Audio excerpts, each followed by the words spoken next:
My name is Steve Pinker, and I'm professor of psychology at Harvard University, and today I'm going to speak to you about language.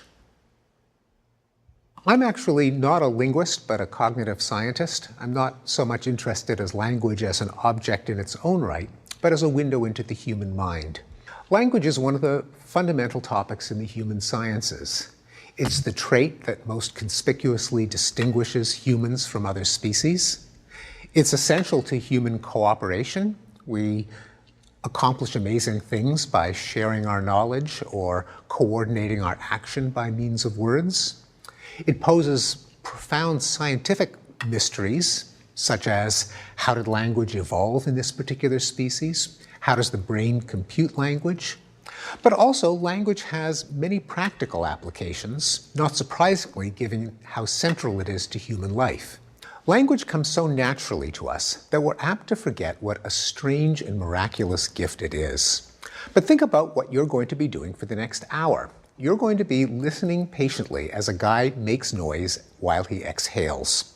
Now, why would you do something like that? It's not that I can claim that the sounds I'm going to make are particularly mellifluous, but rather I've coded information into the exact sequence of hisses and hums and squeaks and pops that I'll be making. You have the ability to recover the information from that stream of noises, allowing us to share ideas.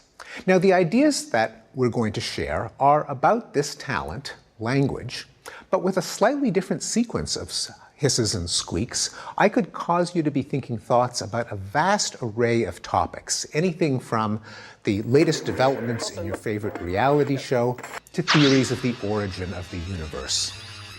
This is what I think of as the miracle of language, its vast expressive power, and it's a phenomenon that still fills me with wonder even after having studied language for 35 years. And it is the prime phenomenon that the science of language aims to explain. Not surprisingly, language is central to human life. Humans accomplish great things because they can exchange information about their knowledge and intentions via the medium of language. Language, moreover, is not a peculiarity of one culture, but it has been found in every society ever studied by anthropologists. There are some 6,000 languages spoken on Earth, all of them complex, and no one has ever discovered a human society that lacks complex language. For this and other reasons, Charles Darwin wrote, "Man has an instinctive tendency to speak, as we see in the babble of our young children, while no child has an instinctive tendency to bake, brew, or write." Language is an intricate talent, and it's not surprising that the science of language should be a complex discipline. It includes the study of how language itself works, including grammar, the assembly of words, phrases, and sentences, phonology, the study of sound, semantics, the study of meaning, and pragmatics, the study of the use of language in conversation. Scientists interested in language also study how it is processed in real time, a field called psycholinguistics, how it is acquired by children, the study of language acquisition, and how it is computed in the brain, the discipline called neurolinguistics. Before we begin, it's important not to confuse language with three other things that are closely related to language. One of them is written language. Unlike spoken language, which is found in all human cultures throughout history, writing was invented a very small number of times in human history, about 5,000 years ago, and alphabetic writing, where each mark on the page stands for a vowel or consonant, appears to have been invented only once in all of human history by the Canaanites about 3,700 years ago. And as Darwin pointed out, children have no instinctive tendency to write, but have to learn it through instruction and schooling. A second thing not to confuse language with is proper grammar. Linguists distinguish between descriptive grammar, that rules that characterize how people do speak, and prescriptive grammar, rules that characterize how people ought to speak if they are writing careful written prose. A dirty secret from linguistics is that not only are these not the same kinds of rules, but many of the prescriptive rules of language make no sense whatsoever. Take one of the most famous of these rules, the rule not to split infinitives. According to this rule, Captain Kirk made a grievous grammatical error when he said that the mission of the Enterprise was to boldly go where no man has gone before. He should have said, according to these editors, to go boldly where no man has gone before, which immediately clashes with the rhythm and structure of ordinary English. In fact, this prescriptive rule was based on a clumsy analogy with Latin, where you can't split an infinitive because it's a single word, as in facere, to do. Julius Caesar couldn't have split an infinitive if he wanted to. That rule was translated literally over into English, where it really should not apply. Another famous prescriptive rule is that one should never use a so-called double negative. Mick Jagger should not have sang, "I can't get no satisfaction." He really should have sang, "I can't get any satisfaction." Now, this is often promoted as a rule of logical speaking, but can't and any is just as much of a double negative as can't and no.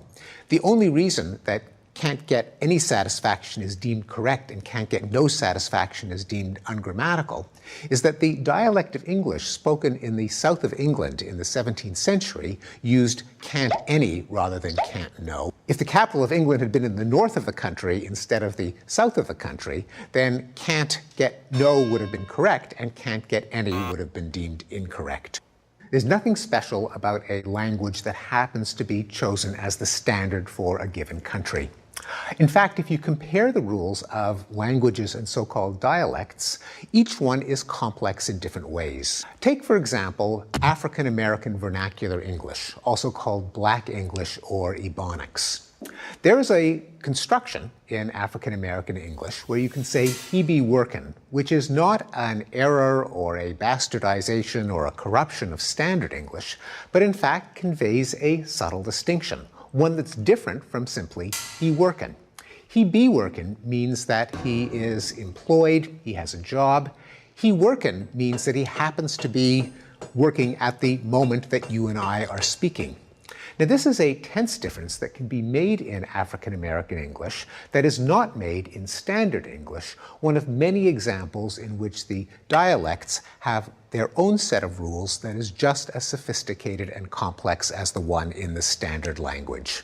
Now, a third thing not to confuse language with is thought. Many people report that they think in language, but cognitive psychologists have shown that there are many kinds of thought that don't actually take place in the form of sentences. For example, we know from ingenious experiments that non-linguistic creatures, such as babies before they've learned to speak, or other kinds of animals, have sophisticated kinds of cognition. They register cause and effect, and objects, and the intentions of other people, all without the benefit of speech. We also know that even in creatures who do have language, namely adults, a lot of thinking goes on in forms other than language. For example, visual imagery. If you look at the top two three-dimensional figures in this display, and I were to ask you, do they have the same shape or a different shape? People don't solve that problem by describing those strings of cubes in words, but rather by taking an image of one and mentally rotating it into the orientation of the other, a form of non-linguistic thinking. For that matter, even when you understand language, what you come away with is not in itself the actual language that you hear. Another important finding in cognitive psychology is that long-term memory for verbal material records the gist or the meaning or the content of the words rather than the exact form of the words. For example, I like to think that you retain some memory of what I have been saying for the last 10 minutes. But I suspect that if I were to ask you to reproduce any sentence that I have uttered, you would be incapable of doing so. What sticks in memory is something that's far more abstract than the actual sentences, something that we can call meaning or content or semantics.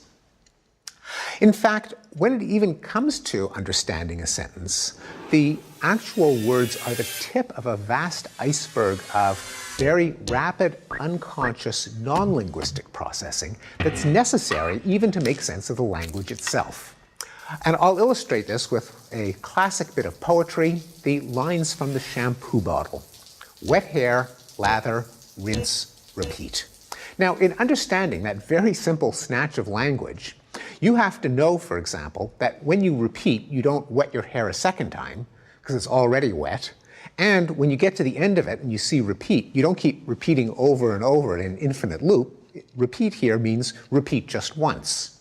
Now, this tacit knowledge of what the writers of that bit of language had in mind is necessary to understand language, but it itself is not language. Finally, if language were really thought, it would raise the question of where language would come from if we're incapable of thinking without language. After all, the English language was not designed by some committee of Martians who came down to Earth and gave it to us.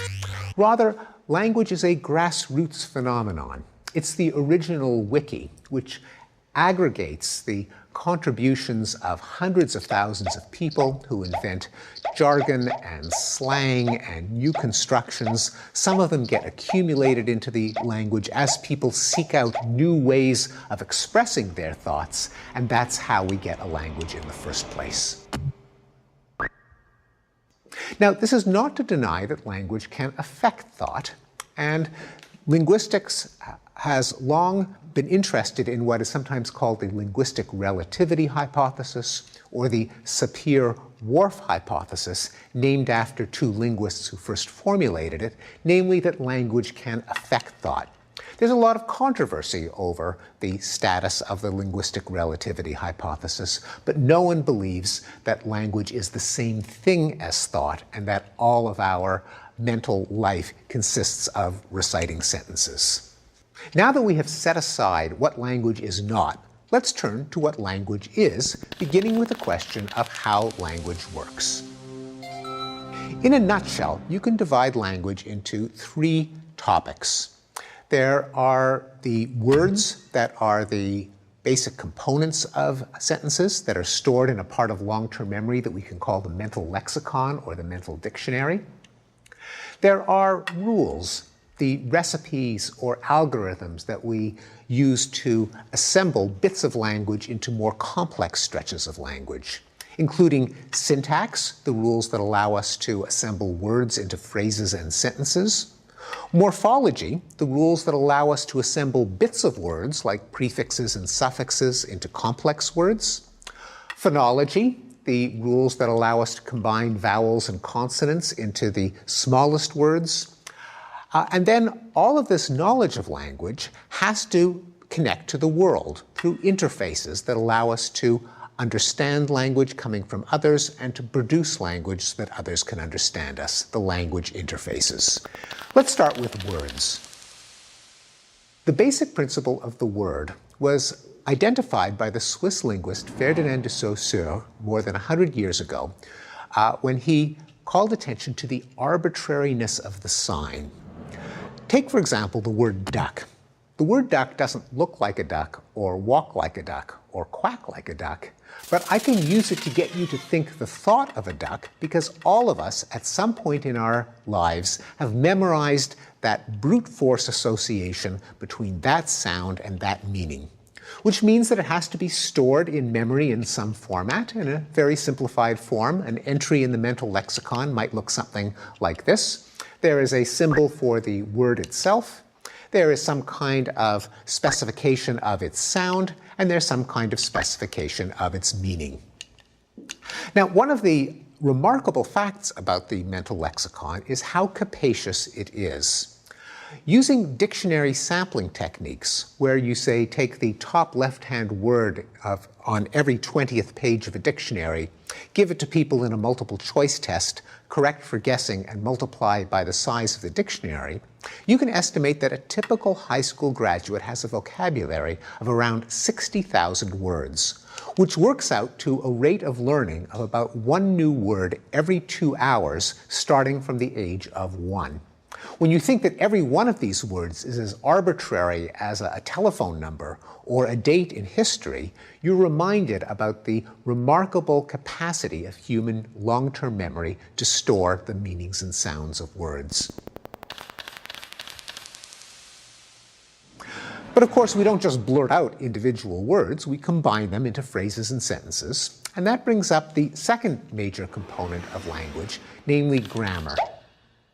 Now, the modern study of grammar is inseparable from the contributions of one linguist, the famous scholar Noam Chomsky, who set the agenda for the field of linguistics for the last 60 years. To begin with, Chomsky noted that the main puzzle that we have to explain in understanding language is creativity, or as linguists often call it, productivity, the ability to produce and understand new sentences. Except for a small number of cliched formulas, just about any sentence that you produce or understand is a brand new combination produced for the first time perhaps in your life, perhaps even in the history of the species. We have to explain how people are capable of doing it.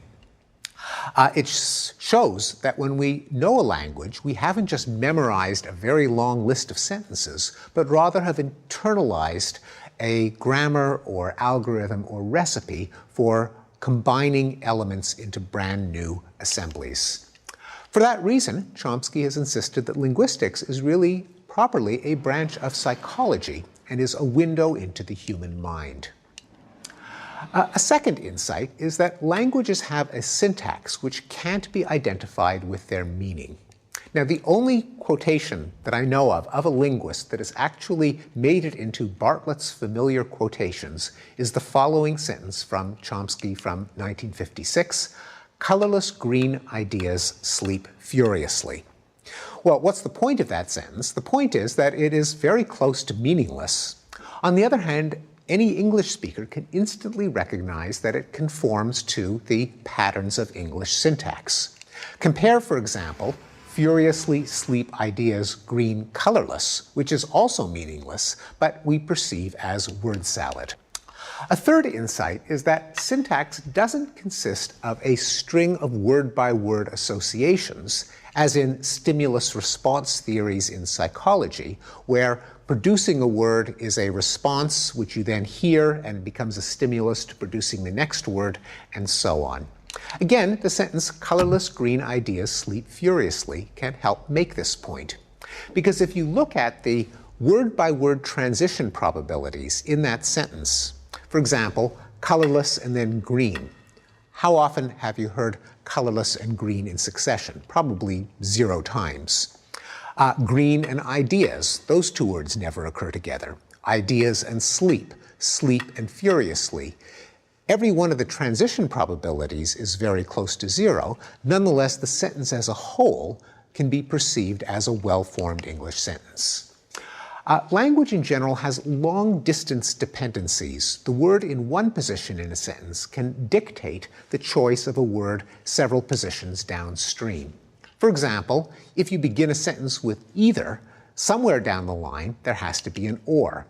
If you have an if, generally you expect somewhere down the line there to be a then.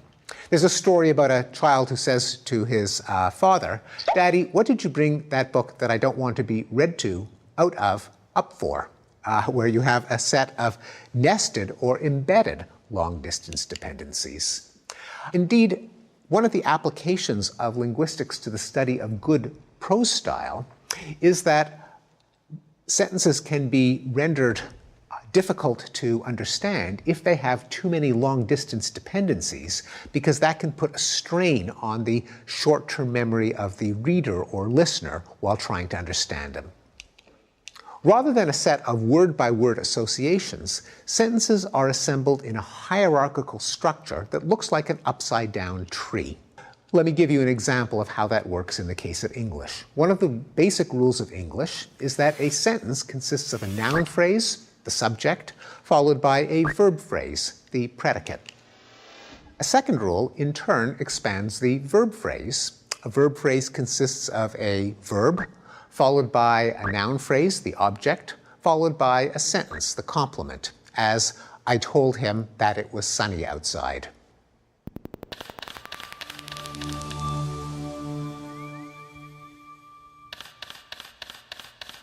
Now, why do linguists insist that language must be composed out of phrase structure rules? Well, for one thing, that helps explain the main phenomenon we want to explain, namely the open-ended creativity of language.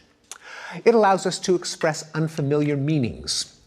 There's a cliche in journalism, for example, that when a dog bites a man, that isn't news, but when a man bites a dog, that is news. The beauty of grammar is that it allows us to convey news by assembling familiar words in brand new combinations.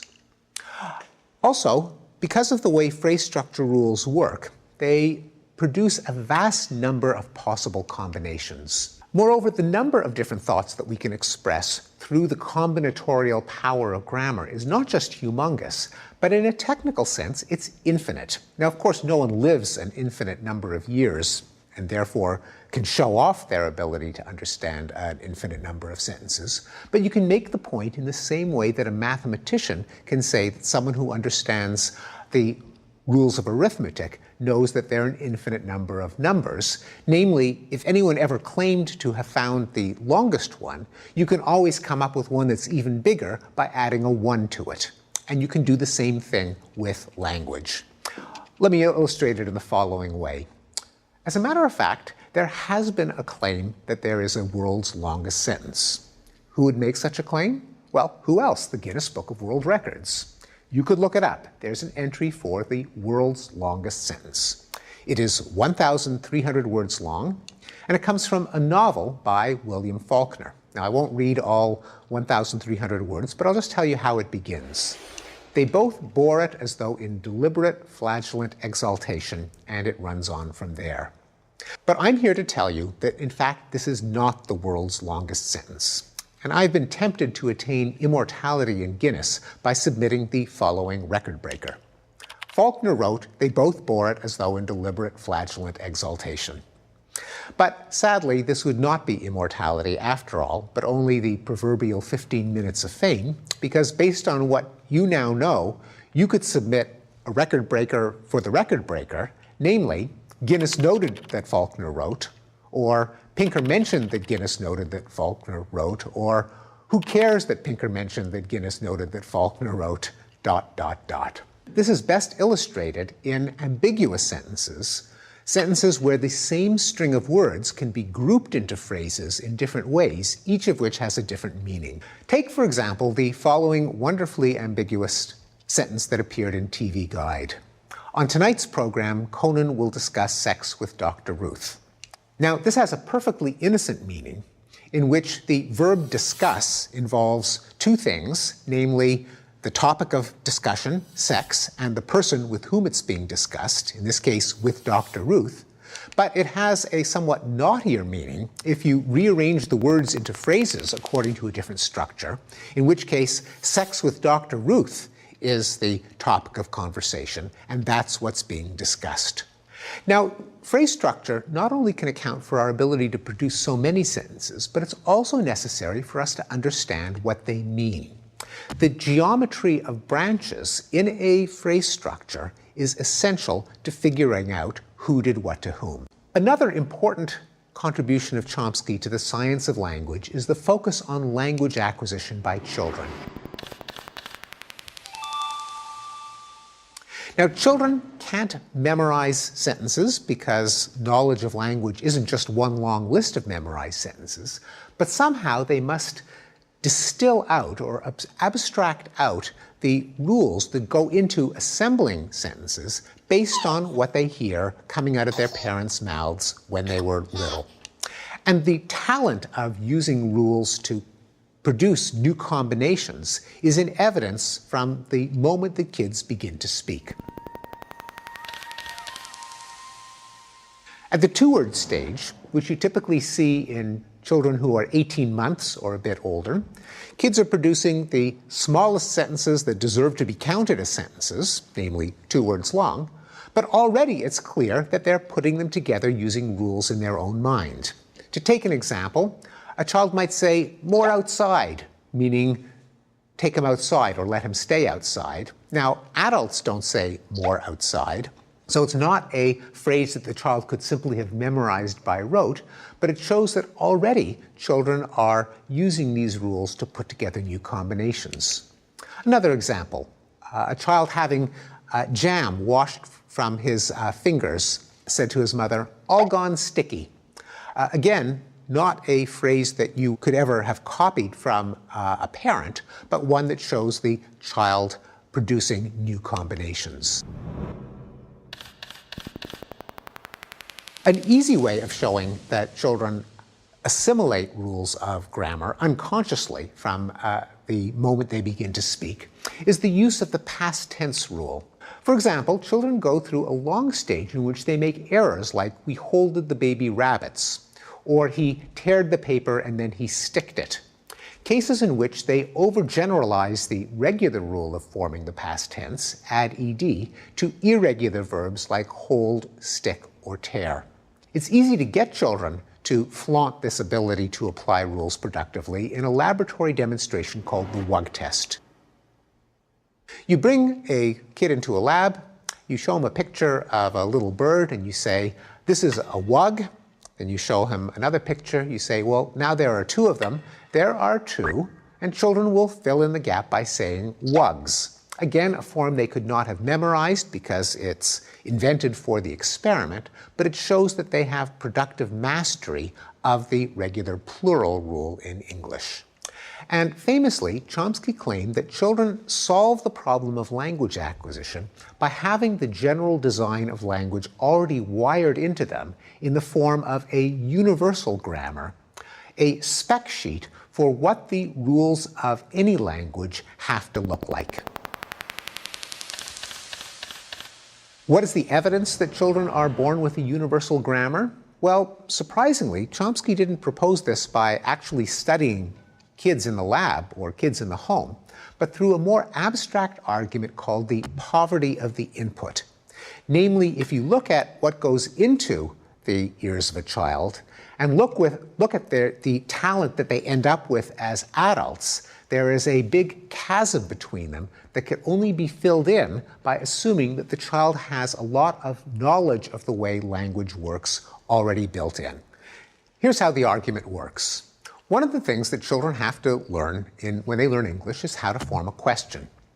Now, children will get evidence from parent speech as to how the question rule works, such as sentences like, "the man is here," and the corresponding question, "is the man here?" Now, logically speaking, a child getting that kind of input could posit 2 different kinds of rules. There's a simple word-by-word linear rule. In this case, find the first "is" in the sentence and move it to the front. "The man is here," "is the man here?" Now, there's a more complex rule that the child could posit, called a structure-dependent rule, one that looks at the geometry of the phrase structure tree. In this case, the rule would be, find the first "is" after the subject-noun phrase and move that to the front of the sentence. Now, what's the difference between the simple word-by-word rule and the more complex structure-dependent rule? Well, you can see the difference when it comes to forming a question from a slightly more complex sentence, like "the man who is tall is in the room." Now, the simple word-by-word rule would give you, "is the man who tall is in the room?" Now, of course, that is word salad. That makes no sense. It has to be, "is the man who is tall in the room?" showing us that it's the structure-dependent rule, not the word-by-word rule, that is correct. But how's the child supposed to learn that? How did all of us end up with the correct structure-dependent version of the rule rather than the far simpler word-by-word version of the rule? Well, Chomsky argues, if you were actually to look at the kind of language that all of us hear, it's It's actually quite rare to hear a sentence like, "Is the man who is tall in the room?" The kind of input that would logically inform you that the word-by-word rule is wrong and the structure-dependent rule is right. Nonetheless, we all grow up into adults who unconsciously use the structure-dependent rule rather than the word-by-word rule. Moreover, children don't make errors like, "Is the man who tall is in the room?" As soon as they begin to form complex questions, they use the structure-dependent rule. And that, Chomsky argues, is evidence that structure-dependent rules are part of the definition of universal grammar that children are born with. Now, though Chomsky has been fantastically influential in the science of language, that does not mean that all language scientists agree with him. And there have been a number of critiques of Chomsky over the years. For one thing, the critics point out, Chomsky hasn't really shown principles of universal grammar that are specific to language itself, as opposed to general ways in which the human mind works across multiple domains: language and vision and control of motion and memory and so on. We don't really know that universal grammar is specific to language, according to this critique. Chomsky and the linguists working with him have not examined all 6,000 of the world's languages and shown that the principles of universal grammar apply to all 6,000. They've posited it based on a small number of languages and the logic of the poverty of the input, but haven't actually come through with the data that would be necessary to prove that universal grammar is really universal. Finally, the critics argue, Chomsky has not shown that more general-purpose learning models, such as neural network models, are incapable of learning language together with all the other things that children learn, and therefore has not proven that there has to be specific knowledge of how grammar works in order for the child to learn grammar. Another component of language governs the sound pattern of language, the ways that the vowels and consonants can be assembled into the minimal units that go into words.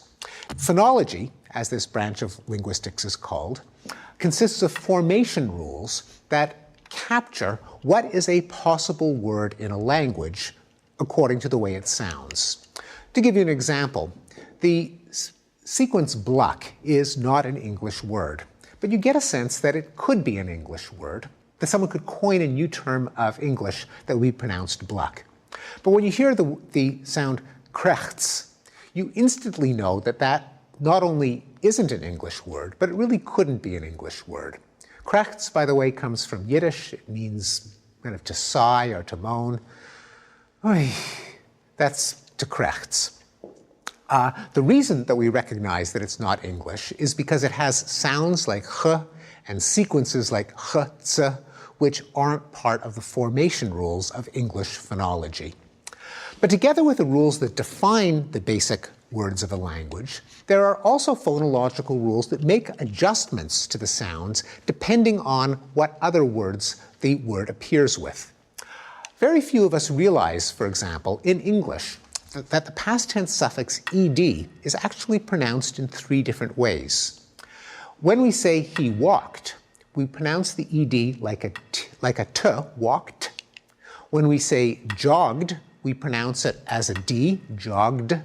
And when we say patted, we stick in a vowel, patted, showing that the same suffix, ed, can be readjusted in its pronunciation according to the rules of English phonology. Now, when someone acquires English as a foreign language, or acquires a foreign language in general, and they carry over the rules of phonology from their first language and apply it to their second language, we have a word for it. We call it an accent. When a language user deliberately manipulates the rules of phonology, that is, when they don't just speak in order to convey content, but they pay attention as to what phonological structures are being used, we call it poetry and rhetoric. So far, I've been talking about knowledge of language. the rules that go into defining what are possible sequences of language. But those sequences have to get into the brain during speech comprehension, and they have to get out during speech production, and that takes us to the topic of language interfaces. And let's start with production. This diagram here is literally a human cadaver that has been sawn in half. An anatomist took a saw and went zzzz, allowing you to see in cross-section the human vocal tract. And that can illustrate how we get our knowledge of language out into the world as a sequence of sounds. Now, each of us has, at the top of our windpipe or trachea, a complex structure called the larynx or voice box. It's behind your Adam's apple. And the air coming out of your lungs has to go past two cartilaginous flaps that vibrate and produce a rich, buzzy sound source full of harmonics. Before that vibrating sound gets out to the world, it has to pass through a gauntlet of chambers in the vocal tract. The throat behind the tongue, the oral cavity above the tongue, the cavity formed by the lips, and when you block off airflow through the mouth, it can come out through the nose. Now, each one of those cavities has a shape that, thanks to the laws of physics, will amplify some of the harmonics in that buzzy sound source and suppress others. We can change the shape of those cavities when we move our tongue around. When we move our tongue forward and backward, for example, as in we change the shape of the cavity behind the tongue, change the frequencies that are amplified or suppressed, and a listener hears them as two different vowels. Likewise, when we raise or lower the tongue, we change the shape of the resonant cavity above the tongue, as in, say, I, ah. Once again, the change in the mixture of harmonics is perceived as a change in the nature of the vowel. When we stop the flow of air and then release it, as in t, k, b, then we hear a consonant rather than a vowel. Or even when we restrict the flow of air, as in f, s, producing a chaotic, noisy sound, each one of those sounds that gets sculpted by different articulators is perceived by the brain as a qualitatively different vowel or consonant. Now, an interesting peculiarity of the human vocal tract is that it obviously co-opts structures that evolved for different purposes, for breathing and for swallowing and so on. And it's an interesting fact, first noted by Darwin, that the larynx over the course of human evolution has descended in the throat so that every particle of food going from the mouth through the esophagus to the stomach has to pass over the opening into the larynx with some probability of being inhaled, leading to the danger of death by choking. And in fact, until the invention of the Heimlich maneuver, several thousand people every year died of choking because of this maladaptive arrangement of the human vocal tract. Why did we evolve a mouth and throat that leaves us vulnerable to choking? Well, a plausible hypothesis is that it's a compromise that was made in the course of evolution to allow us to speak. By giving range to a variety of possibilities for altering the resonant cavities, for moving the tongue back and forth and up and down, we expanded the range of speech sounds we could make, improved the efficiency of language, but suffered the compromise of an increased risk of choking, showing that language presumably had some survival advantage that compensated for the disadvantage in choking. What about the flow of information in the other direction? That is, from the world into the brain, the process of speech comprehension. Speech comprehension turns out to be an extraordinarily complex computational process, which we're reminded of every time we interact with a voicemail menu on a telephone or to use a dictation system on our computers. For example, one writer, using one of the state-of-the-art speech-to-text systems, dictated the following words into his computer. He dictated book tour, and it came out on the screen as back to work. Another example, he said, I truly couldn't see, and it came out on the screen as a cruelly good MC. Even more disconcertingly, he started a letter to his parents by saying, Dear Mom and Dad, and what came out on the screen, the man is dead. Now, dictation systems have gotten better and better, but they still have a way to go before they can duplicate a human stenographer. What is it about the problem of speech understanding that makes it so easy for a human, but so hard for a computer? Well, there are two main contributors. One of them is the fact that each phoneme, each vowel or consonant, actually comes out very differently depending on what comes before and what comes after, a phenomenon sometimes called co-articulation. Let me give you an example. The place called Cape Cod has two k sounds, each of them symbolized by the letter C, the hard C. Nonetheless, when you pay attention to the way you pronounce them, you might notice that in fact you pronounce them in very different parts of the mouth. Try it. Cape Cod, Cape Cod, k, k, k, k. In one case, the k is produced way back in the mouth. The other, it's produced much farther forward.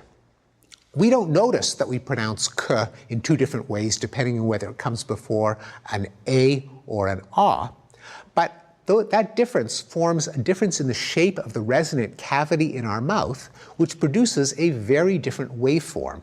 And unless a computer is specifically programmed to take that variability into account, it will perceive those two different k's as the different sounds that, objectively speaking, they really are. They really are different sounds, but our brain lumps them together. The other reason that speech recognition is such a difficult problem is because of the absence of segmentation. Now, we have an illusion when we listen to speech that it consists of a sequence of sounds corresponding to words. But if you actually were to look at the waveform of a sentence on an oscilloscope, there would not be little silences between the words, the way there are little bits of white space in printed words on a page, but rather a continuous ribbon in which the end of one word leads right to the beginning of the next. It's something that we're aware of when we listen to speech in a foreign language, where we have no idea where one word ends and the other one begins. In our own language, we detect the word boundaries simply because in our mental lexicon, we have stretches of sound that correspond to one word that tell us where it ends. But you can't get that information from the waveform itself. In fact, there's a whole genre of wordplay that takes advantage of the fact that word boundaries are not physically present in the speech wave. Novelty songs like Maresy Dotes and Dozy Dotes and Little Lambsy Divey, a kiddly divey do wooden shoe. Now, it turns out that this is actually a grammatical sequence of words in English. Mares eat oats and does eat oats, and little lambs eat ivy. A kid'll eat ivy too, wouldn't you? When it is spoken or sung normally, the boundaries between words are obliterated, and so the same sequence of sounds can be perceived either as nonsense or, if you know what they're meant to convey, as English sentences. Another example, familiar to most children, Fuzzy Wuzzy was a bear, Fuzzy Wuzzy had no hair, Fuzzy Wuzzy wasn't very fuzzy, was he? And the famous doggerel, I scream, you scream, we all scream for ice cream. We are generally unaware of how ambiguous language is. In context, we effortlessly and unconsciously derive the intended meaning of a sentence.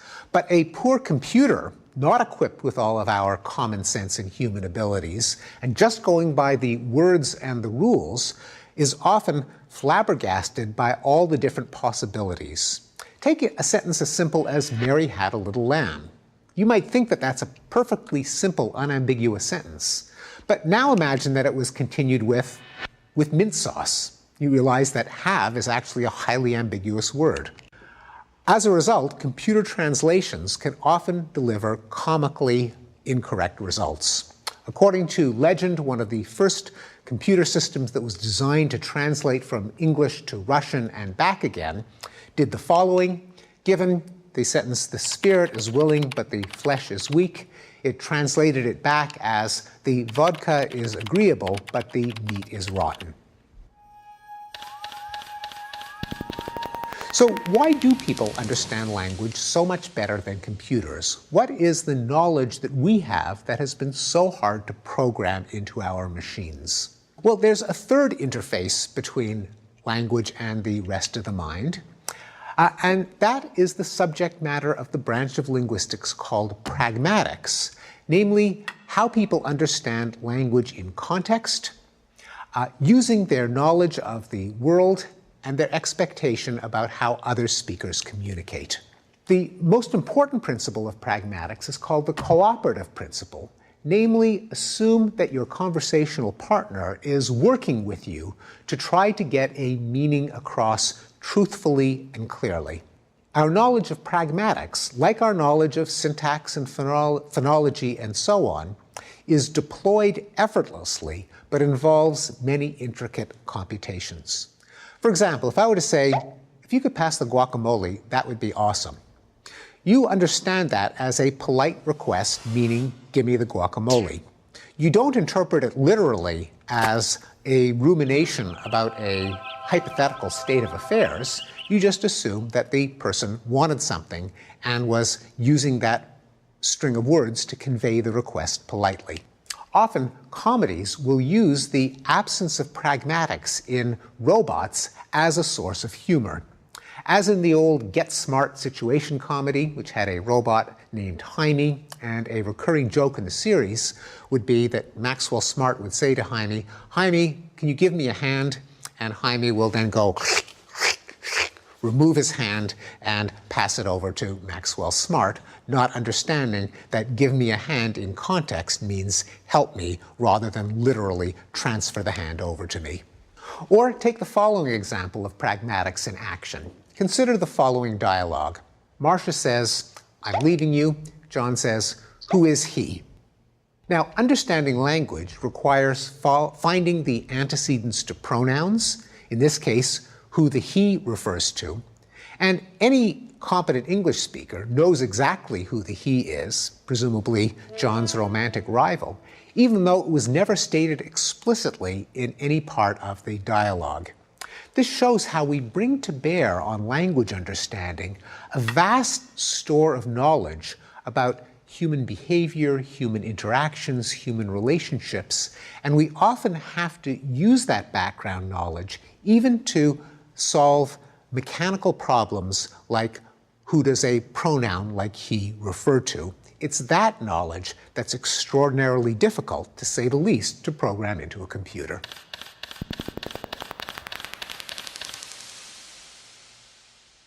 Language is a miracle of the natural world because it allows us to exchange an unlimited number of ideas using a finite set of mental tools.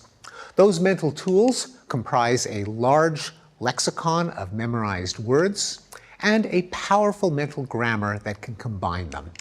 Language, thought of in this way, should not be confused with writing, with the prescriptive rules of proper grammar or style, or with thought itself. Modern linguistics has been guided by the questions, though not always the answers, suggested by the linguist Noam Chomsky. Namely, how is the unlimited creativity of language possible? What are the abstract mental structures that relate words to one another? How do children acquire them? What is universal across languages, and what does that say about the human mind? The study of language has many practical applications, including computers that understand and speak, the diagnosis and treatment of language disorders, the teaching of reading, writing, and foreign languages, the interpreting of the language of law, politics, and literature. But for someone like me, language is eternally fascinating because it speaks to such fundamental questions of the human condition. So language is really at the center of a number of different concerns of thought, of social relationships, of human biology, of human evolution, that all speak to what's special about the human species. Language is the most distinctively human talent. Language is a window into human nature. And most significantly, language is one of the wonders of the natural world. Thank you.